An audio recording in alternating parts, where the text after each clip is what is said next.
the next 30 to 40 minutes or so to build from the experience that you all are creating here in W&J in the program of conflict and resolution studies, and try to approach this very complex dilemma of whether or not we can build peaceful relations with North Korea over time, how we take advantage of the current moment, which is an unprecedented coming summit between our own leader, President Trump, and the North Korean leader, Kim Jong-un, and to put those things together in a way in which we might be analyzing the prospects for what might happen, but also as citizens then form some of our own understandings of what we might advocate, if we choose to, about what our government and the international order might do with this very vexing dilemma of a state that looks like they want to build nuclear weapons, and it certainly has a number of them, and is in, actually since 1952, a continued state of war, at least stated on paper, with the United States. So I wanted to approach this evening by talking in the framework of the CRS program, that is, some things about negotiation, some things about mediation, and some things about peace building as they affect, I think, the moment we're in. And then, if you don't mind, I'd like to give, as every person who has the microphone often wants to, my own prescriptions where I think the future might go. And then we can throw it open for questions. So, let's start by clarifying terms. The people in this room that have been in some of the classes know well that negotiation is a structured interaction, often between adversaries, to try to work on a particular problem and to reach an agreement that either ends their fighting or prevents them from fighting. We will see various kinds of negotiation in the conflict resolution world. And we live in a culture which has lots of structured negotiations, like labor management relations, victim offender negotiation, resolution projects, and the like. What we have about to happen is rather historic, and that is, despite differences over the last 40 to 50 years about nuclear programs, what has happened between the United States and North Korea has often been reasonably high-level delegations doing negotiation.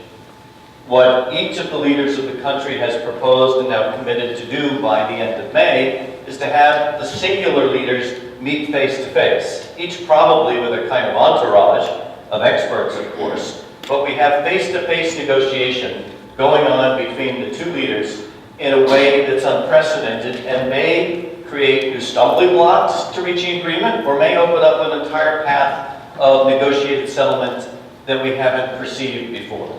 So what's the way forward on negotiation is very, very critical. Students here of negotiation will know that some of the more core elements to define how a negotiation will occur, or particularly whether or not it will be successful, are usually housed around three questions. What do we do about the people? What do we do about the process? And what do we do about the problem they're trying to solve? So with that standard Harvard negotiation approach to the problem of negotiation, I thought we might explore to start, how does this work out for this negotiation between the United States and the DPRK? Well, let's start with the people. Could you have two more interesting people in the world meet one-on-one than these two respective leaders?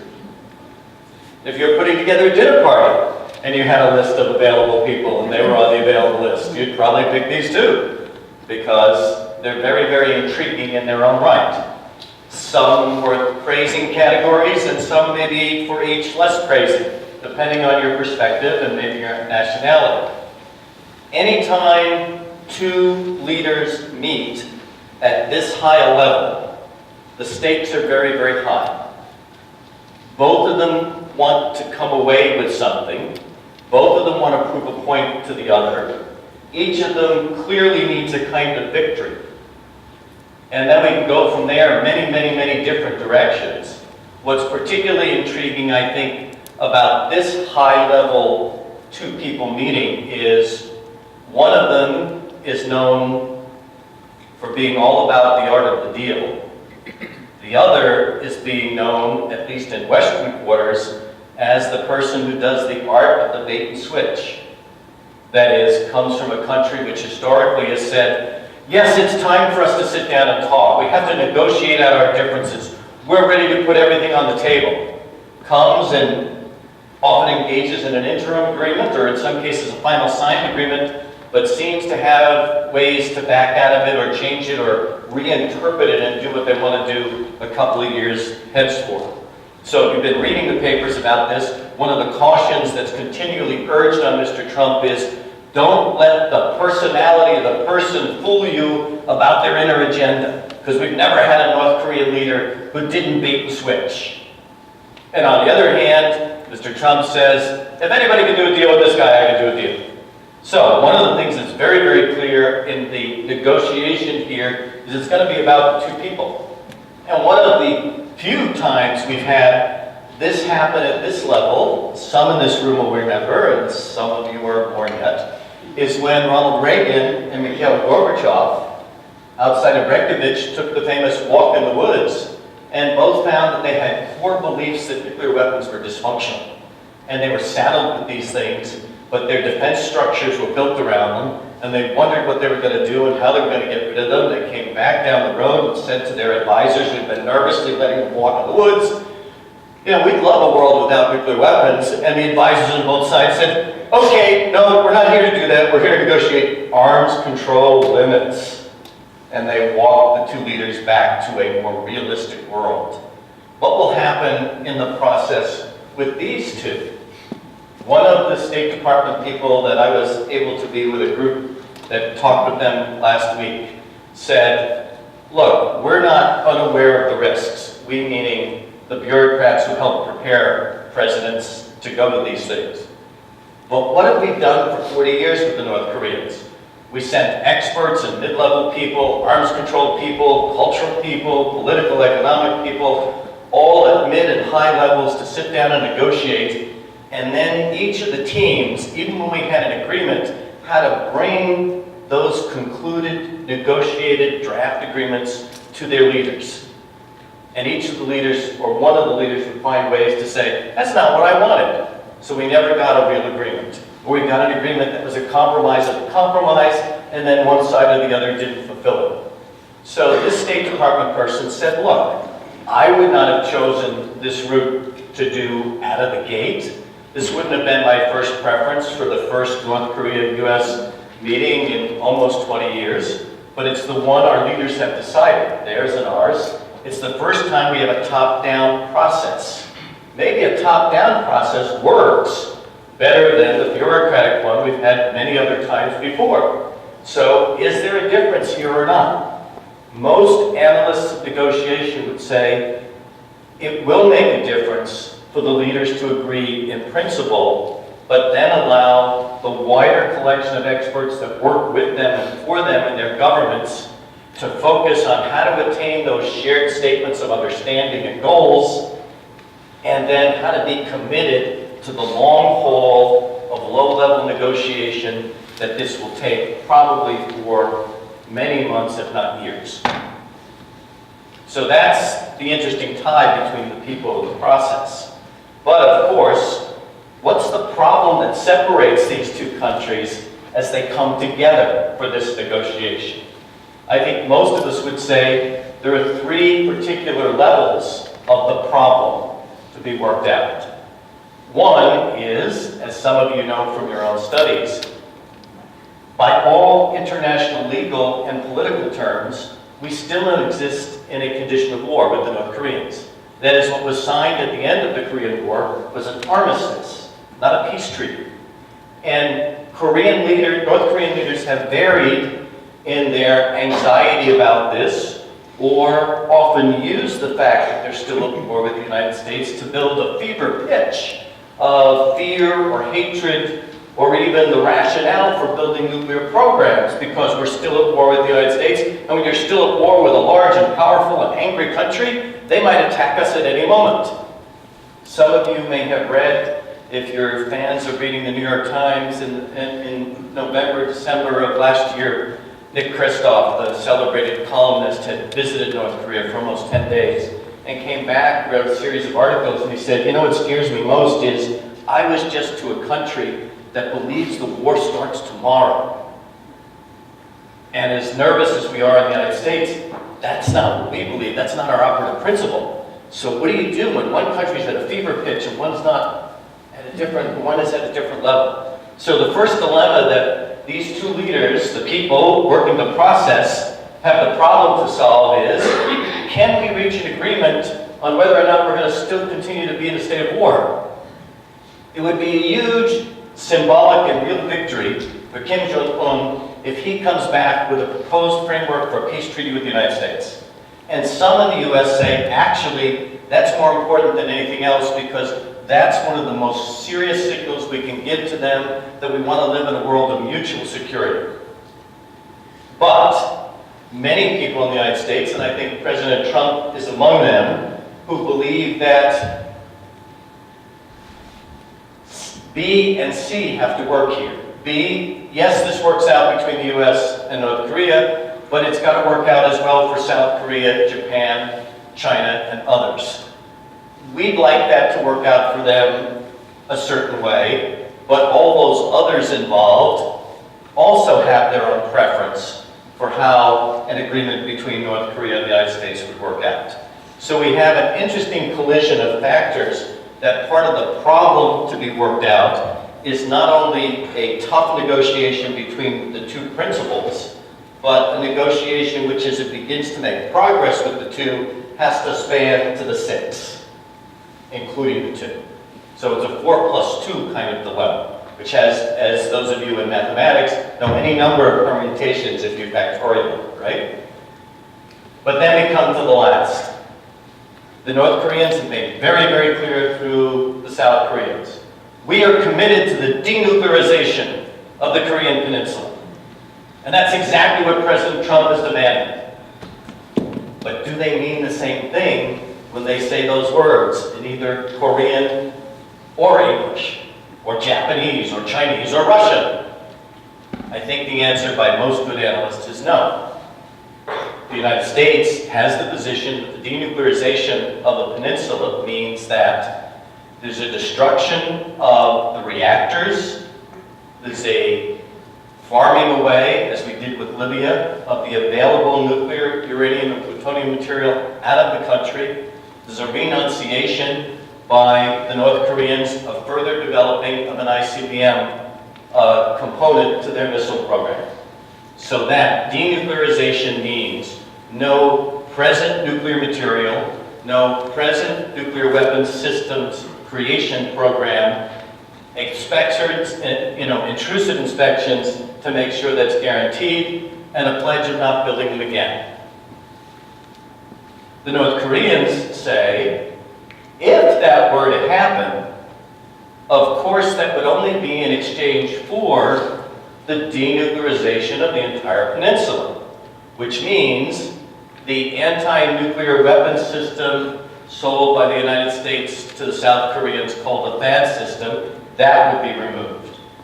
The closeness of US submarines with nuclear weapons on them in the Pacific, they would be moved. The potential of long-range bombers that the United States has based in Guam, which are equipped with nuclear weapons, they would be moved, because all of those things contribute to the nuclearization of the peninsula. I assure you there is no one in the US delegation that's going to accompany Mr. Trump that would see that as anything but laughable.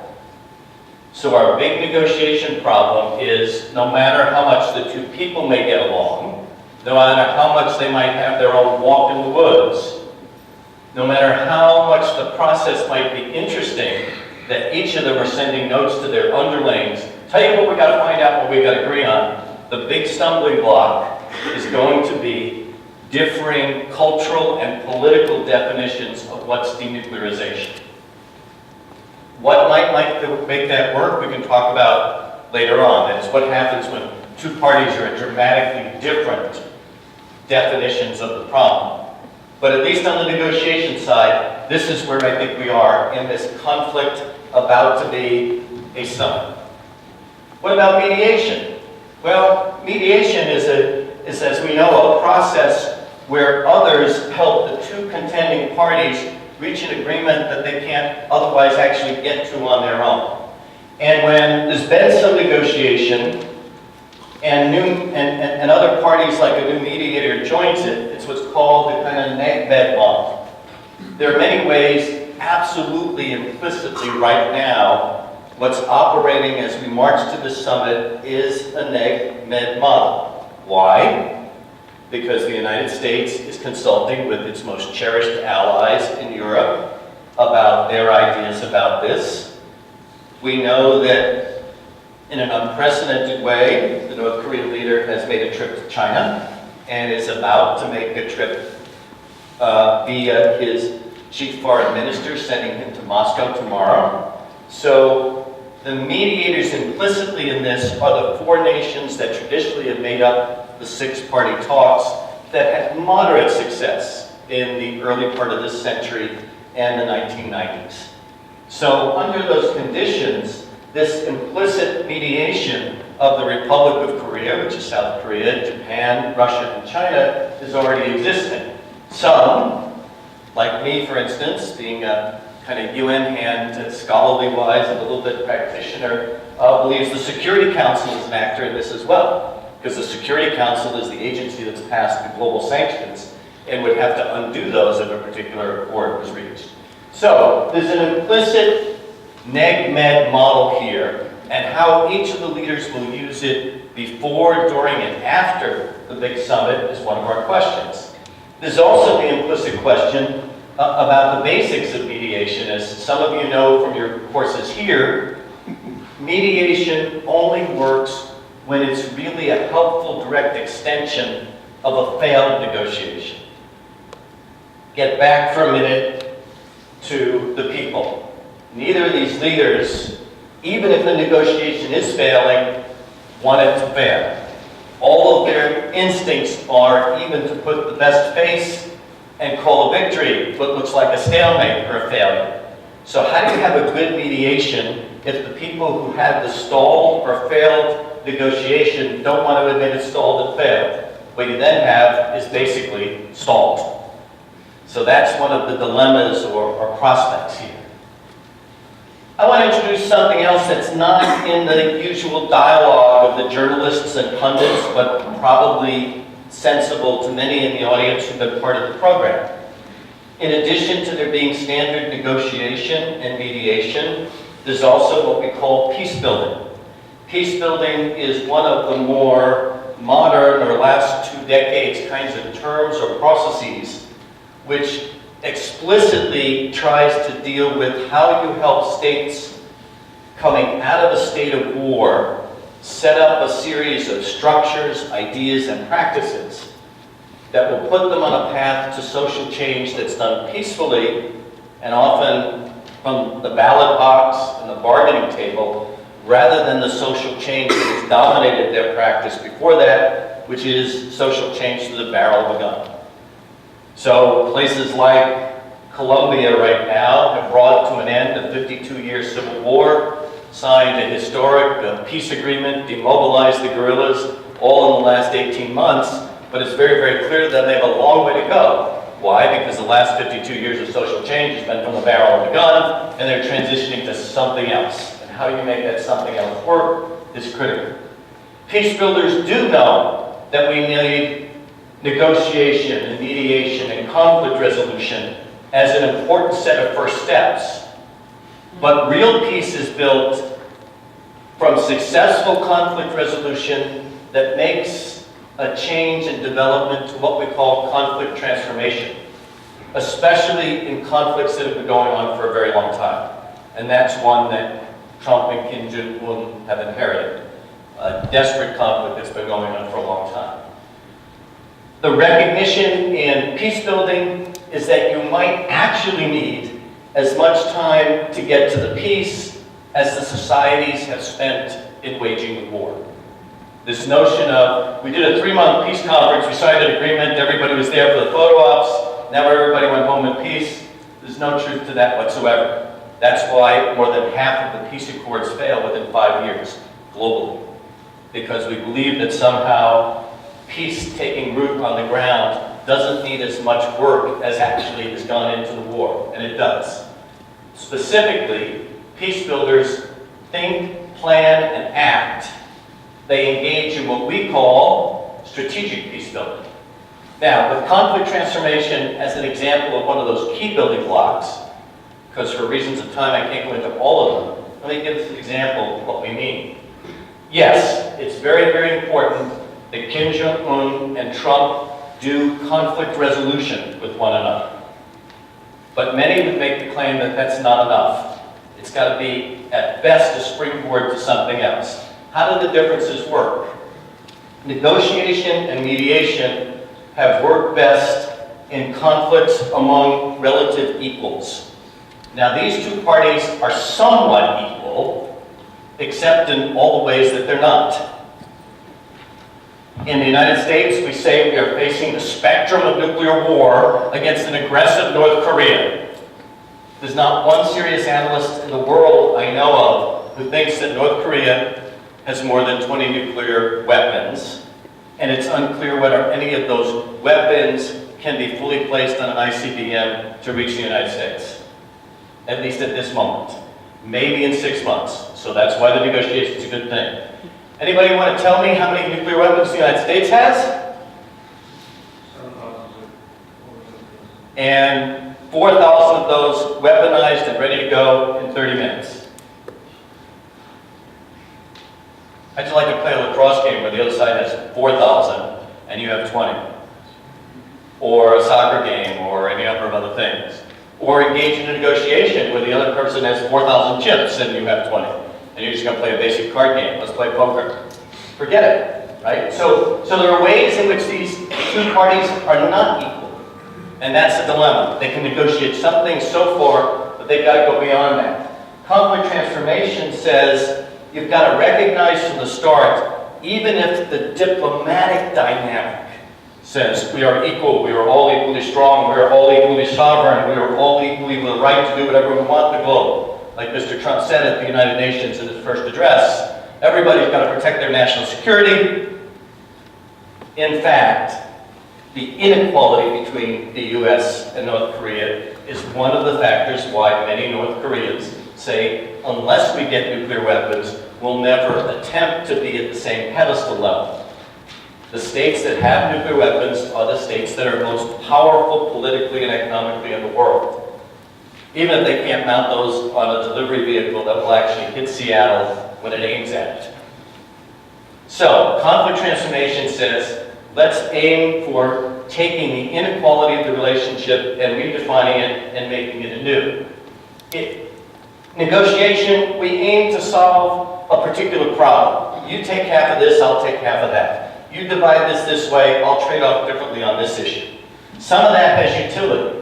But conflict transformation and peace building says compromise only takes you so far.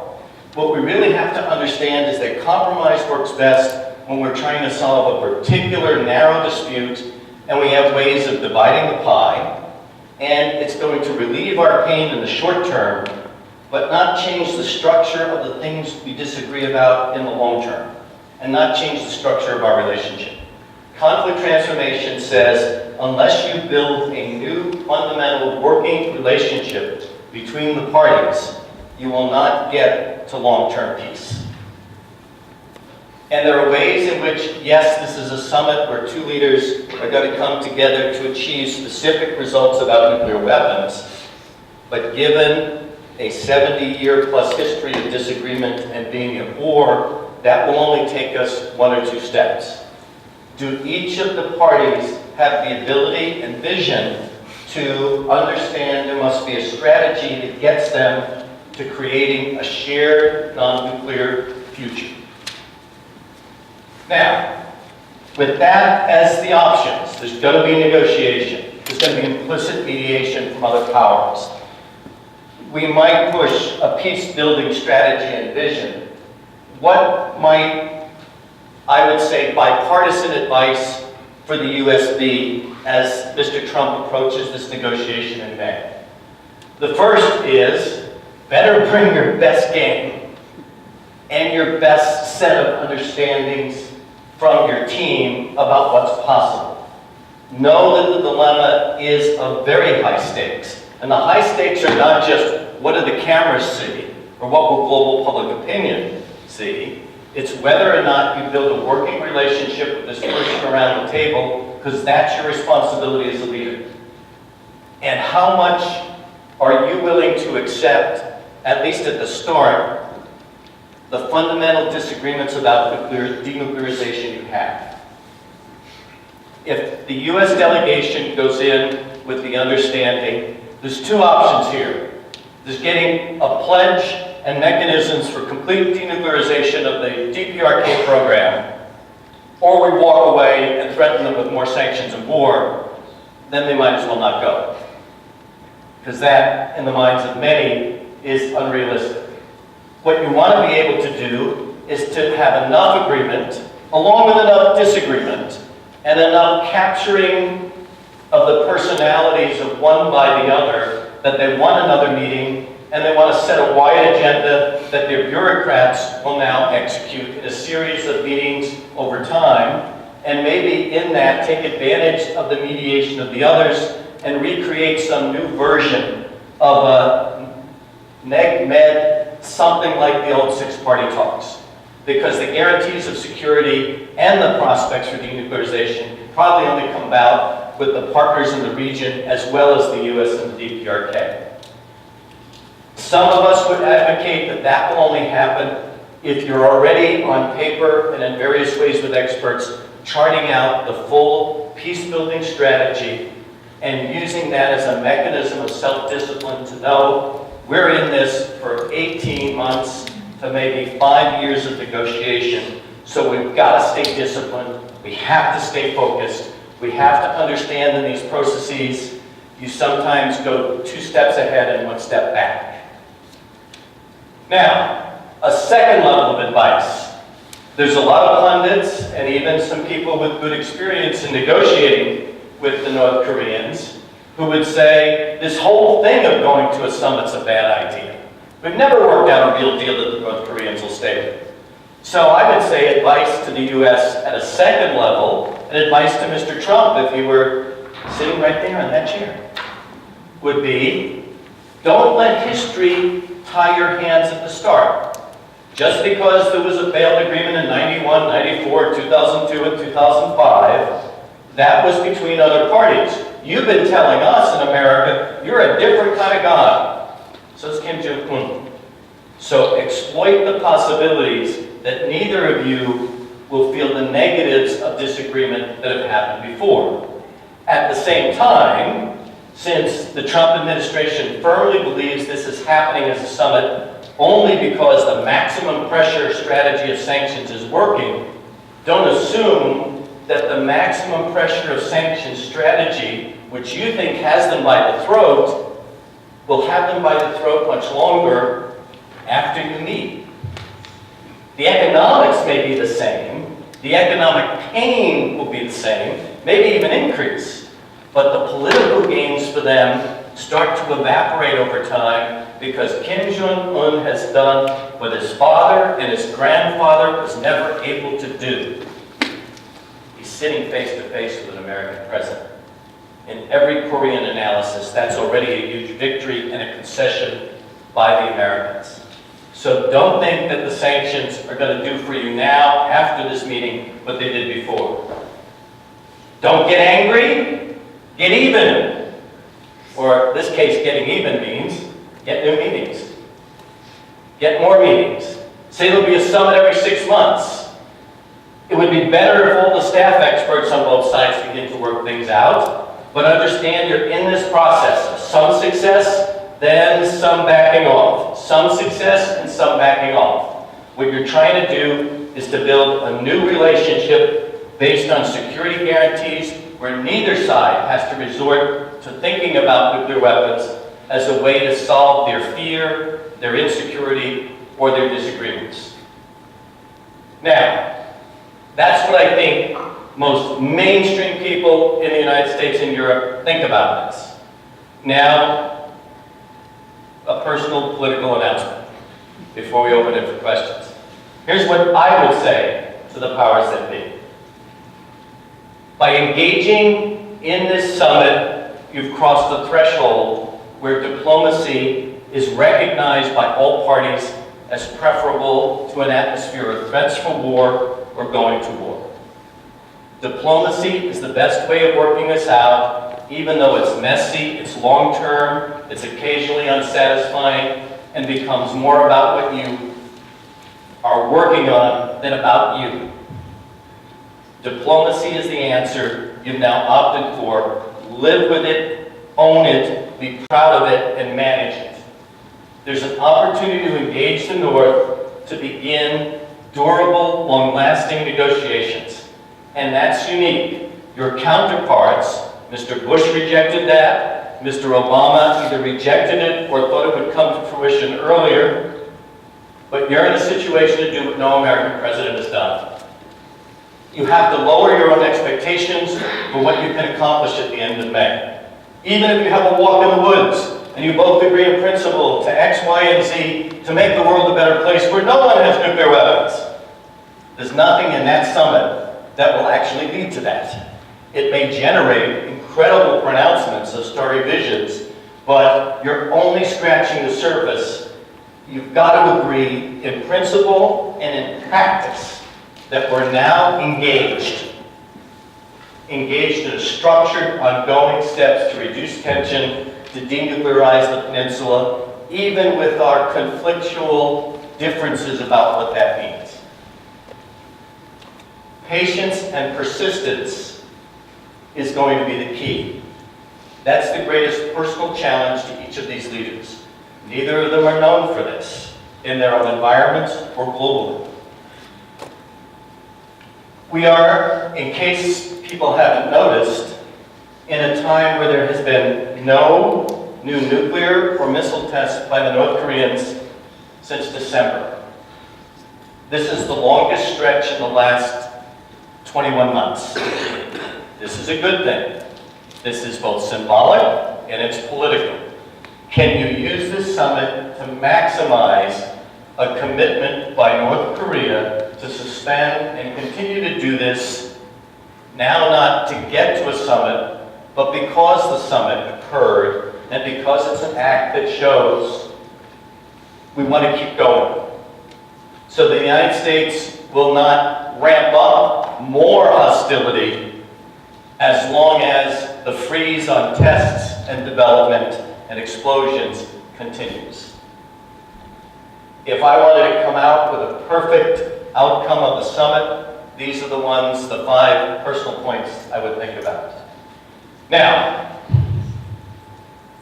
what if there isn't a negotiated agreement that holds or reverses this?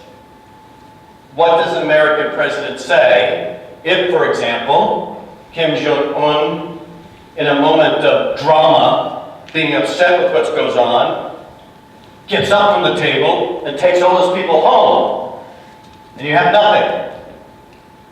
I believe an American leadership should say, bad failure, unfortunate, not a good partner for peace.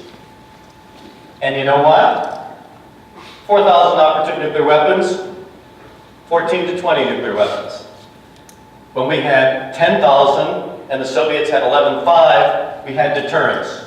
I think we can make deterrence work with this balance of the numbers. You people in Seattle sleep well at night. We've got this covered. Because we've had diplomacy, even at a failed level, military conflict is no longer an option. Because we know from all the scenarios that they and we conjure up, military conflict will quickly, in this environment, go nuclear.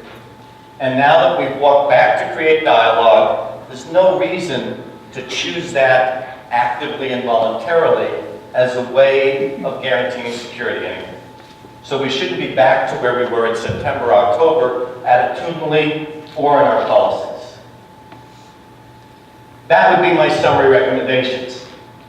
But this is a process and a crisis even if in slight de-escalation and motion. Big doings that are going to affect this. Mr. Pompeo steps before a congressional committee tomorrow, closed-door sessions, and then the public hearing on Thursday. There's some in the press who may not be inaccurate and say his confirmation is not a guarantee. Rand Paul has already said, I don't think I'm voting for Pompeo. The Democrats look like they're pretty solid in saying, we're not voting for Pompeo. Do the math. John McCain continues to be ill and at home and doesn't show up for a vote. That then puts you at 50 votes against Pompeo and 49 for. So we have no nominated and confirmed Secretary of State. What does that do to the prospect of some? Most presidents would be ill-advised to go without a Secretary of State. You're already saying in your head, this is not most presidents. So we'll see. But this is a significant, important issue. So too is the upcoming visit of one of our key Med people, Prime Minister of Japan. Abe comes to Mar-a-Lago, where the Chinese president also came. Big interaction. Even bigger is the scale and direction of the U.S. ROK military exercises at the end of the month. Not only in what specific exercises will occur, because we have ways of scaling back those so they don't send bad signals. That is, you don't do the decapitation drills and you don't do the special forces drills that show how you take out the entire regime. Instead, you do boats and planes and people landing and shooting that show how you would defend islands when they're being attacked. That's a very different kind of message in military exercises. What will the U.S. and the ROK do in those, and what will be Kim Jong-un's response, because North Korea has never liked these exercises. Then you have North and South Korean leaders meeting again, just days after the exercise begin. And yet to be determined in specific date and locale, the summit itself. So it's an interesting 6 weeks. I hope some of the things that we shared gives us a little bit more grounding and gives you either more sentiment of there's a little bit more hope, or now I have yet questions, or now I'm even more angry about this than I was before, because this liberal pacifist guy that this program brought in to talk tonight doesn't know that we should do this, this, and this. So however you question or feel about that, the floor is now open. And what I'm going to do is I'm going to ask us, given the size of the audience, and in order not to be here until 11:30 tonight, I'll probably take 2 or 3 questions. And I think we have microphones that are going to be given out to people so you can say your name and state your question. But I'll take 2 or 3 and then answer them kind of in bunches rather than just one. So, here we go.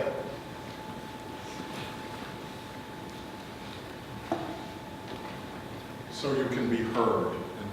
Yeah, speak into the microphone about this way. You know, like when you're in karaoke.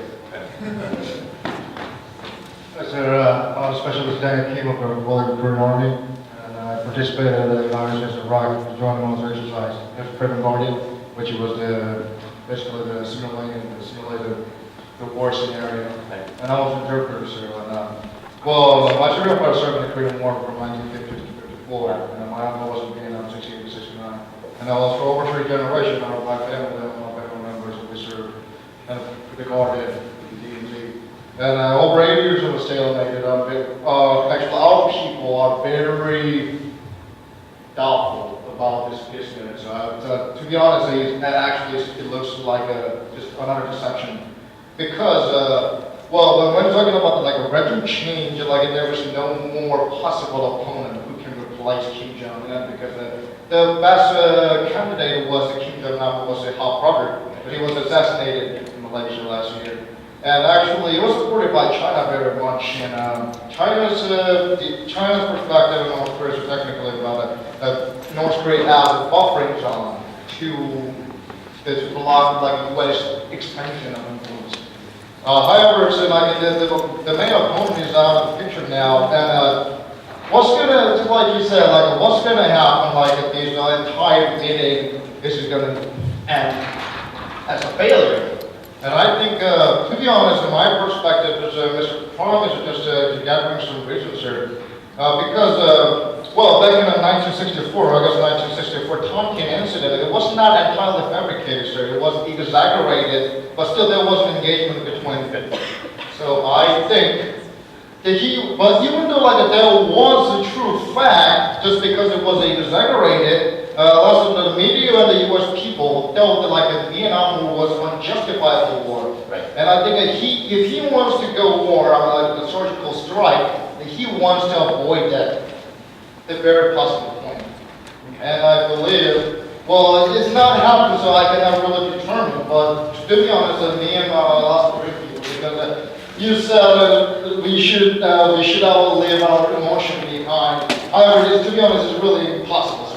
Because they're like we have like 3 million troops in our peninsula in South Korea, and a lot of them, their grandparents that fought in the Korean War, and a lot of the descendants of the Vietnam vets.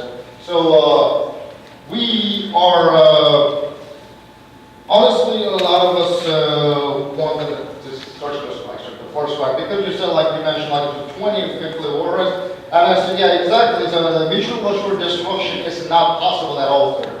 It's not on the table. Which means the 20 warheads, I think they could be eliminated in advance. And during like the word simulation, and the one that I translated, they indicated like that most of the North Korean nuclear silos and the nuclear plants, they were all located in the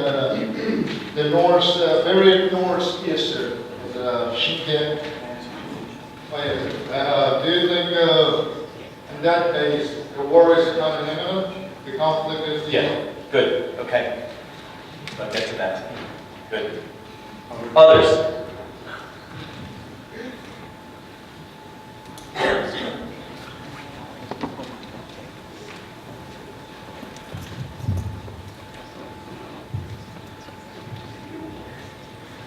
Yes, thank you.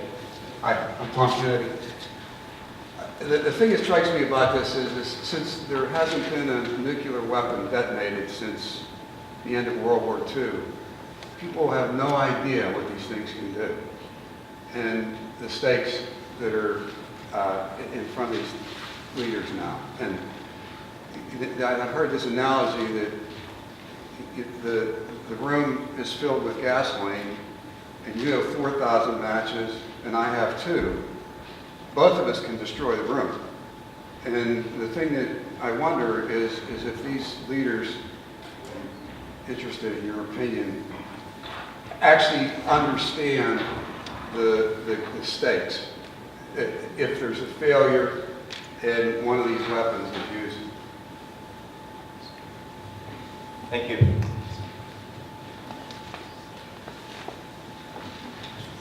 Do you think with the And your name is? Kira?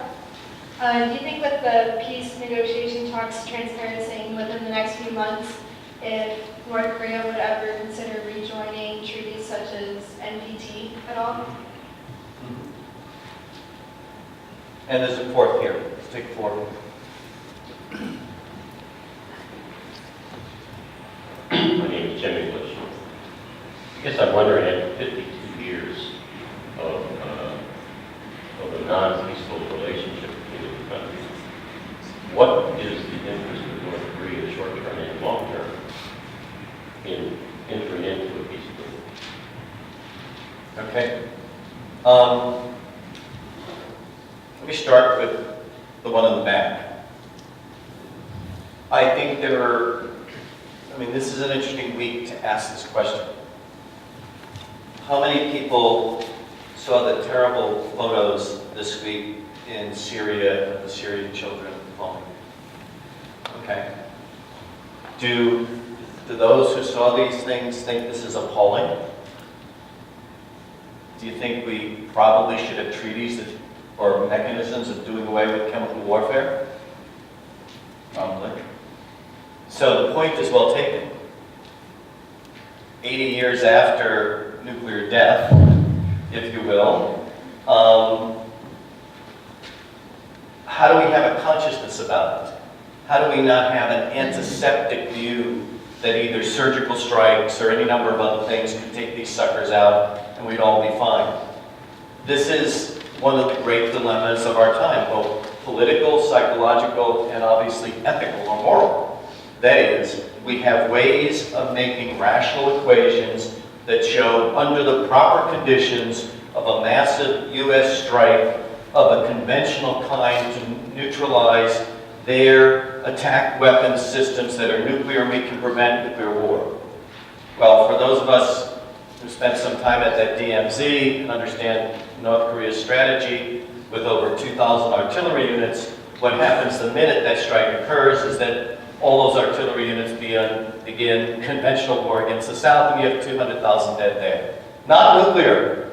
We prevented the nuclear war because they got the nuclear weapons, and we didn't use nuclear. It wasn't our fault that they attacked the South. So there's all kinds of ways to make arguments for this that lead us to what many of us think will be politically silly, but morally repugnant.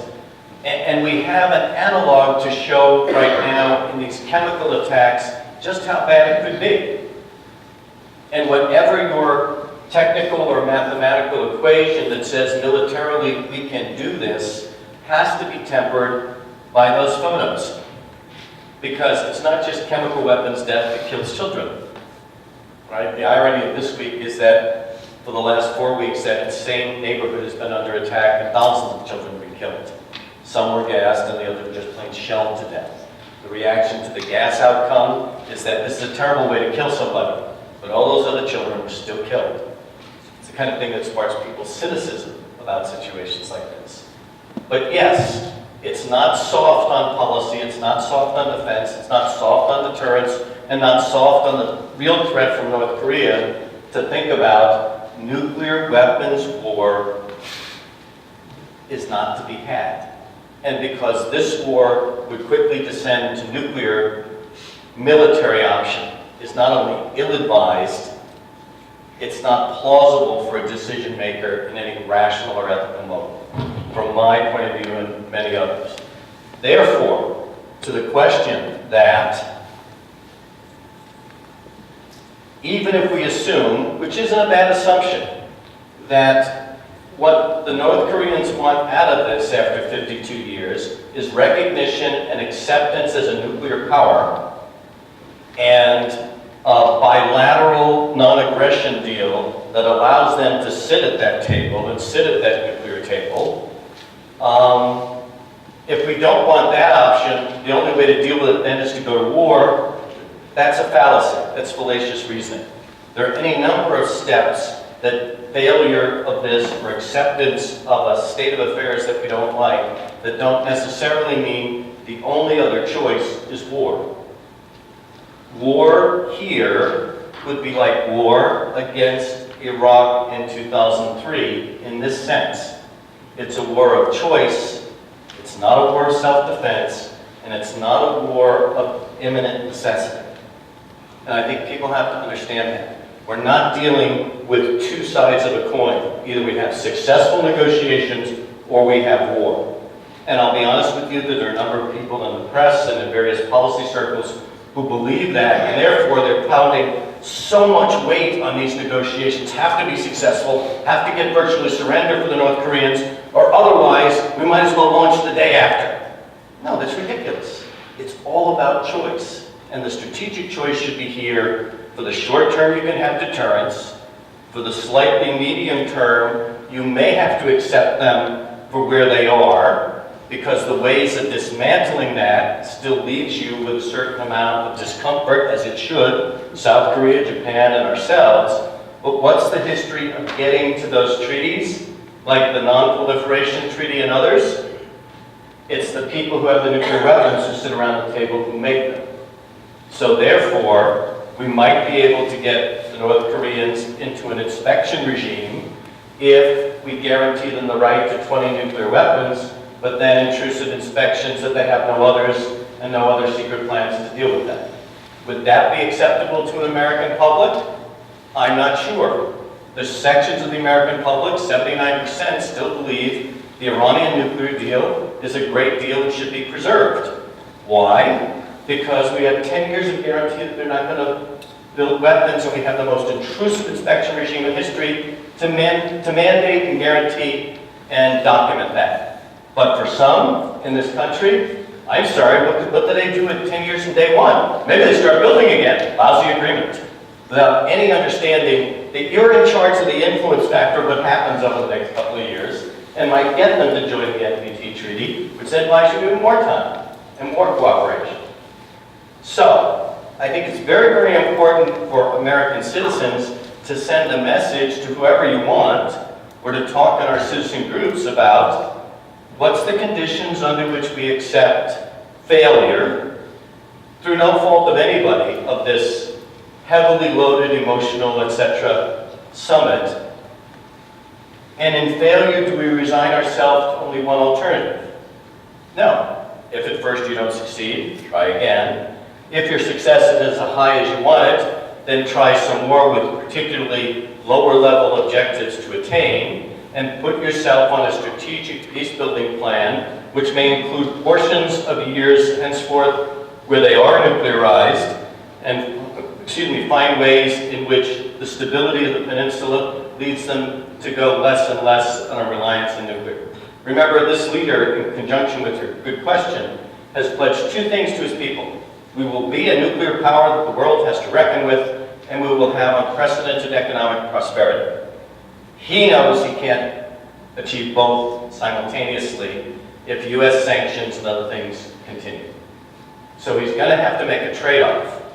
We're going to set the emotional, political conditions for how that trade-off is going to be made, and you can either make demands to do that and threats to do that, or you can make offers. My disagreement with Mr. Bolton is, he says, I don't do a world of carrots and sticks. I only do sticks. Well, you would have been an excellent foreign minister in the 17th century. That's my assessment. It's not personal, it's positional. I'm sorry, we live in a world of carrot and sticks. Other questions, challenges, good observations? Oh, we got a couple here on this side. Come on, this side. You got, hey, there we go. We got one over there. Okay. Hi, I'm Alex Franco. I was just wondering, there's been a discussion in the last year or so on whether Kim Jong-un and Donald Trump are both rational actors in this field, right? The White House has said several times that Kim Jong-un can't be expected to act rationally, and the CIA and other groups have said he's rational within his context. And of course, there's this national media discussion on whether Donald Trump is a rational actor, especially in the foreign policy theater with the new tariffs on China. So my question would be, your approach to this peace process is an incredibly rational one. Can these two leaders be expected to adhere to a rational peace process?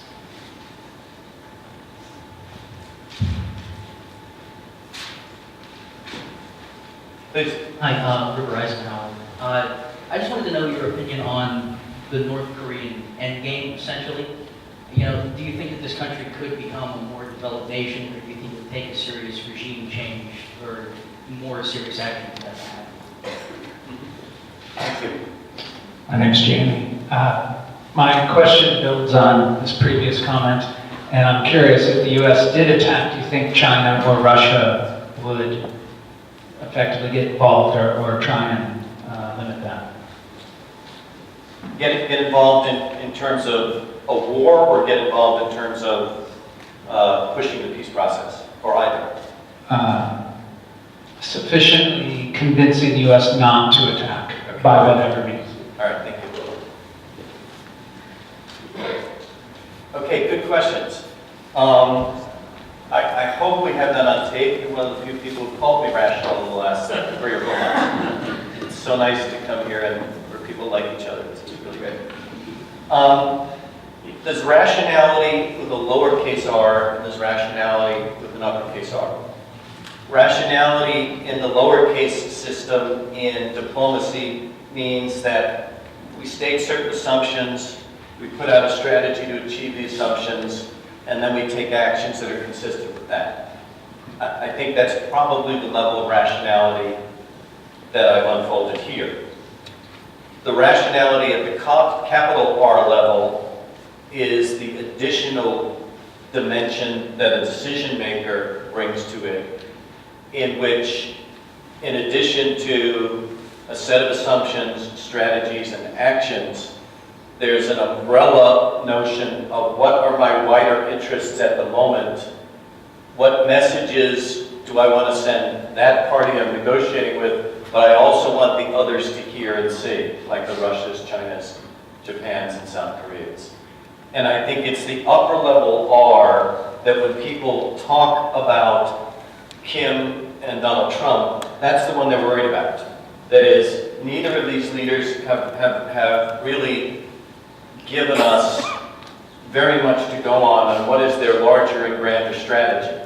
I would say you look at the New Year's message of Kim Jong-un this year, and he laid out as close to a rational strategy as I think we've had him lay out. He set and pledged to his people they would achieve nuclear capability that could deter an attack, which is imminent from the United States, and he believes technologically and militarily they're at that. They probably are.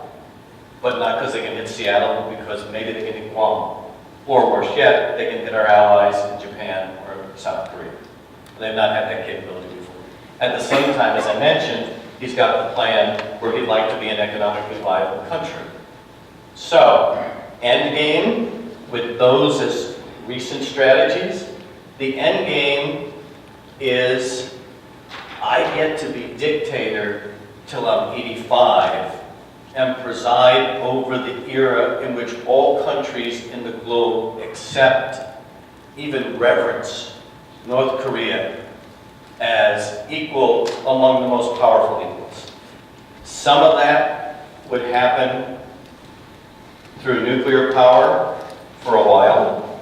The rest would happen through economic development and maybe even some military adventurism of a conventional kind. I can't help but believe that Kim Jong-un, even though he dislikes him personally, and the feeling is mutual, that structurally he has a lot of admiration for Putin. The way Putin can continue to poke the United States and China and others in the eye and get away with it.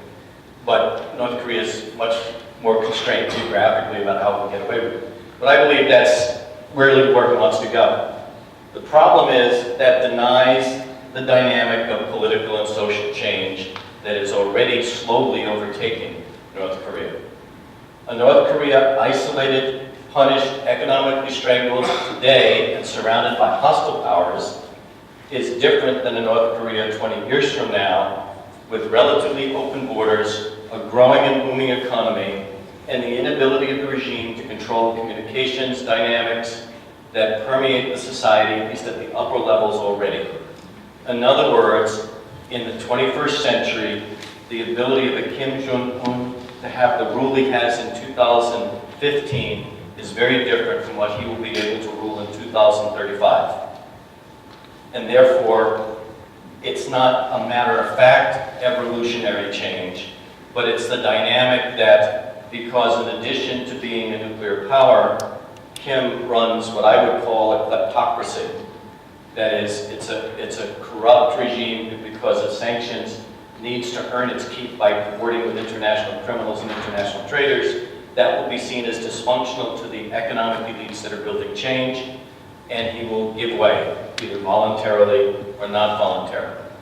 I don't expect North Korea to be anything like South Korea for another 50 to 60 years.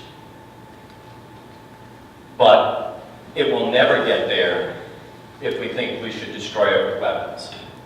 Now, in addition to those tensions, there are the big, powerful neighbors who have played a substantial role in the six-party talks earlier, who are each in a different relationship with the current American leadership than they've ever been with an American leadership. So what will they do if the U.S. starts shooting?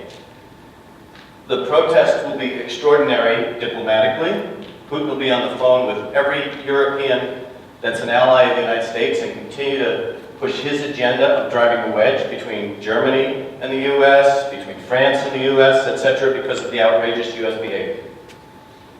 China which is on the verge of a trade war with us, even though they say they're going to respond differently. China has no affection for this and would never have an affection for the destabilization of the peninsula. Endgame, the Chinese people lie awake at night about the time in the future when an increasingly democratic North Korea is ready to reunify with the South and be friends with the United States, because it changes the entire balance of power in East Asia.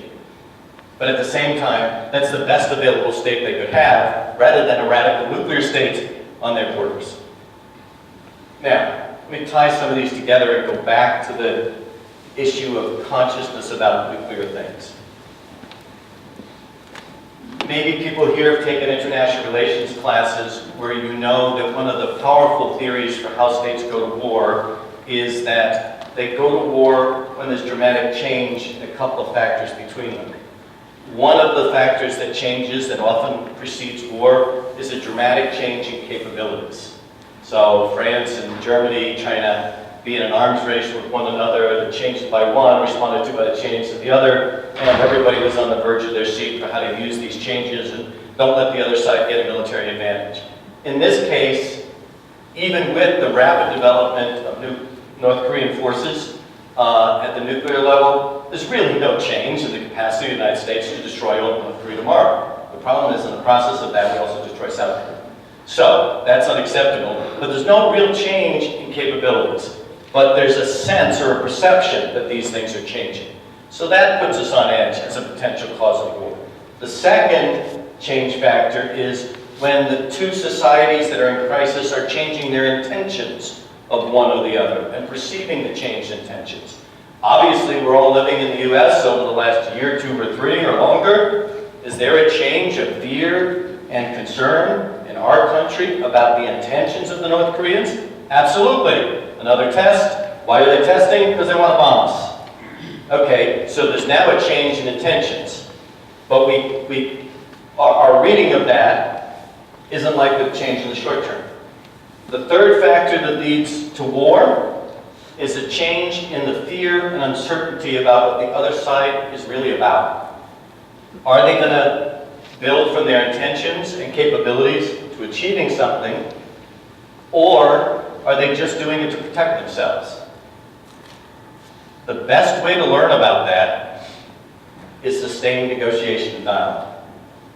And the only thing in this tension and potential march to war between North Korea and ourselves that we can control is we can't control capabilities, we can't control intentions and figure out how to manage them. The only thing we can control right now is fear and uncertainty. And that's up to the leaderships of both sides in terms of trying to strike up a sustained relationship in which they can have enough dialogue to say, wait a minute, I thought you said the last time that you wanted to do this and not this. And the other side said, yes, but that was conditional on you doing this, but not this. That's a lot better than sitting with your team of advisors in your own office saying, by God, I think they're trying to do that. And I'll be darned if they're going to let us be victims of that before we victimize them. Okay, so you want that interaction. You want to control the fear and uncertainty. And that's the opportunity we have, because it's the best way of staying away from the logic of the use of nuclear weapons. Do we have time for other questions? Well, maybe one more Senator. We've worked very hard for 2 minutes. Anyone else? Well, there's a reception, a brief reception. Oh, food. See, food. Why don't we take the second round? Okay. Some light refreshments, and I know that people here would like to see you, and if you have individual questions, please go over. And thank you very much.